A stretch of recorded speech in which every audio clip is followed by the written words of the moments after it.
Grüner Veltliner is an elusive beast, I think. It can be anything. It can be anything, depending on the season. The way that we like to express it, if we can, is getting full ripeness so that all of the flavors that are in the skins can meld with the ripeness of the fruit. So you get this intense Grüner characteristic, the green flavors, arugula pepper, but also orchard fruit flavors coming through as well. However, it's whatever the vintage wants it to be, if you allow it to be that. I would add that it's. I think of it as a red. I think of it as a red grape, or not even a red grape, but I think of it as a red wine. That's kind of how I think about Grüner Veltliner, actually, because it's incredibly savory. It's when it's made well, as far as we're concerned, what we enjoy to drink in the style of Grüner Veltliner is something that is a white wine, but is inappropriately tannic, which is very rare to find high tannins in a white wine. Usually considered, taboo.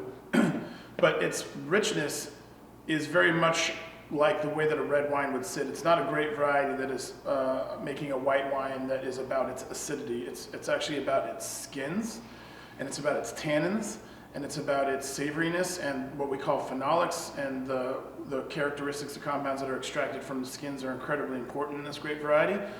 And so, yes, while it is a white grape variety, for me and for Bree, it's sort of this white grape that makes a wine that drinks and feels texturally almost much more like a red wine.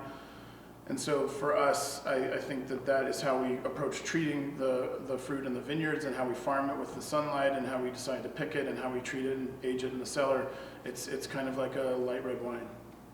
Yeah, the Grüner Veltliner was one of the first aromatic grape varieties planted in Oregon in 1980, and it was smuggled in or suitcased in by a veteran of the U.S. Air Force that had spent time in Germany and Austria, and brought it back and stuck sticks in the ground at his property in the South Salem Hills. And from there, there are a number of vineyards that are propagated from that plant material in the Willamette Valley, and there's surprisingly more Grüner Veltliner in the Willamette Valley than you would actually think. There's about 10 different vineyard plantings, each really expressing a different style of Grüner, because every single person who approaches it has their own philosophy towards Grüner